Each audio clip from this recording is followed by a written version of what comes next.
हसी मैं मोर संसार रे तोर हसी के रास भी देला छुजा थे तोर मीठा गोठ संगी मनला भजा थे जब ते मुस्काथस फूल घलो खिल जाते और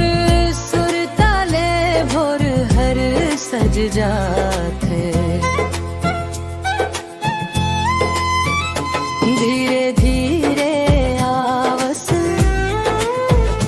दिल लापनावस मोर सपना के रानी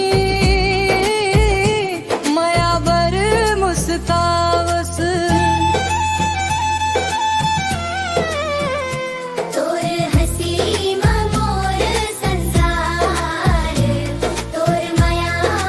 मोर प्यार तोर संग जिंदगी बिताऊं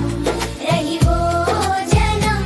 जन्म यार तोर आँखी के चमक ले दिल हर धड़के तोर बिना